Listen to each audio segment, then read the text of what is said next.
ನೋಡ್ರಿ, 6 ಮೀಟರ್ ಉದ್ದದ ಪೆಟ್ಟಿಗೆ ಘನಫಲ ಎಷ್ಟು ಅಂದ್ರೆ ಇದನ್ನ ಹೆಂಗೆ ಅರ್ಥ ಮಾಡ್ಕೋಬೇಕು ನೀವು ಅನ್ನೋದು ಮೊದಲು ತಿಳ್ಕೊರಿ. ಯಾಕಂತಂದ್ರೆ ಇದು ಒಂದೇ ಅಳತೆ, ಒಂದೇ ಉದ್ದ ಅಂತಂದ್ರೆ ಅಗಲ ಕೊಟ್ಟಿಲ್ಲ, ಎತ್ತರ ಕೊಟ್ಟಿಲ್ಲ ಅಂದ್ರೆ ಇದು ಘನಾಕೃತಿಯ ಘನಫಲ ಅಥವಾ ಚೌಕಾಕಾರದ ಘನಫಲ ಅದ ಅಂತ ತಿಳ್ಕೊಬೇಕು. ನೋಡಿ, ಘನದ ಘನಫಲ ಬರಬರಿ ಭುಜ ಗುಂಡ್ಲೆ ಭುಜ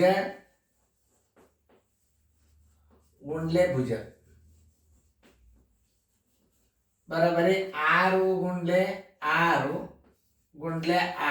ಬರೋಬರಿ 216. ಮಾನಿ ಅನ್ನೋದು ನೋಡ್ರಿ ಮೀಟರ್ದಾಗದ ಅಂದ್ರೆ ಘನ ಮೀಟರ್ ಅಂತ ಬರಿಬೇಕು. ಇಲ್ಲೇ ನೋಡ್ರಿ ಲೆಕ್ಕ ನಿಮ್ಗೆ ತಿಳಿಯುದಂದ್ರೆ ಘನ ಮೀಟರ್ ಎಲ್ಲದ ನೋಡ್ರಿ, ಇಲ್ಲದ. ಉತ್ತರ ಸಂಖ್ಯೆ ಸಿ. ಇವೆಲ್ಲ ತಪ್ಪ. 216 ಘನ ಸೆಂಟಿಮೀಟರ್ ಹಾಕಿದ್ರೆ ರಾಂಗ್. 36 ಘನ ಅಂದ್ರೆ ಇದು ವಿಸ್ತೀರ್ಣ. ಚದರ ಮೀಟರ್ ಘನ ಮೀಟರ್ 36 ಘನ ಮೀಟರ್ ಬರೋದು ರಾಂಗ್. ಯಾಕಂತಂದ್ರೆ 6ನ್ನ 3 ಸಲ ಇಟ್ಟು ಗುಣಾಕಾರ ಮಾಡಿಲ್ಲ ಅವರು, 6ನ್ನ 2 ಸಲ ಇಟ್ಟು ಮಾಡ್ಯಾರ. ಅದಕ್ಕೆ ಉತ್ತರ ಹಂಗಾಗ್ತದೆ. ಸರಿಯಾಗಿ ತಿಳ್ಕೊಂಡು ಲೆಕ್ಕ ಮಾಡ್ರಿ. ಮುಂದಿನ ಗಣಿತಗಳು ಒಂದು ವಿಶೇಷ ಹಾಕಿರ್ತದೆ ಮಾಡ್ರಿ.